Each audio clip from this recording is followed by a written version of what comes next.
I'm Ireland, and I'm here to teach you about microscopes and the wonderful world you can see with them. What is a microscope?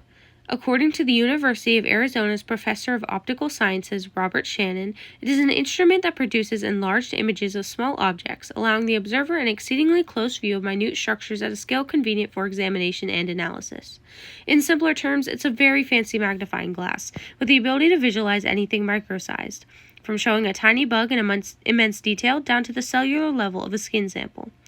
It's unknown who officially made the first one, but three Dutchmen, Hans Janssen, his son Zacharias Janssen, and another man, Hans Lippershey, have been credited as the inventors way back in 1590. What important things can we see using microscopes? The first are microbes, such as bacteria. Two examples of why we visualize bacteria are to test new medicines and vaccines, and to determine the health of a water ecosystem, such as in lakes or rivers. When doctors place bacteria samples in with varying amounts of medicine, they use microscopes to understand what bacteria they are working with and whether that bacteria is dying off thanks to the medicine.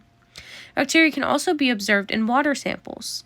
It works within ecosystems to break down organic matter into food and energy, and during that process release carbon to help the carbon cycle.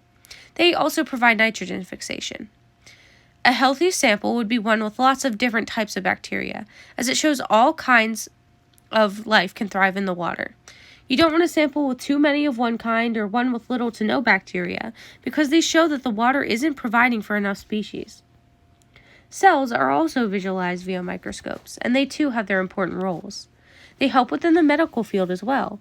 Being able to visualize cells helps show how healthy the body may be, from not-so-healthy blood cells that may show sickle cell anemia to dying cells directly fighting infection. Cells also contain our DNA, which can be used to determine ancestry or even one's identity in criminal cases. Without microscopes, we wouldn't have those typical illustrations of cells that you see in biology class, nor would we have discovered the different parts of the cell and their functions. Altogether, microscopes are a very important scientific tool that can provide a lot of detailed information about subjects that are just as important to the health of the world.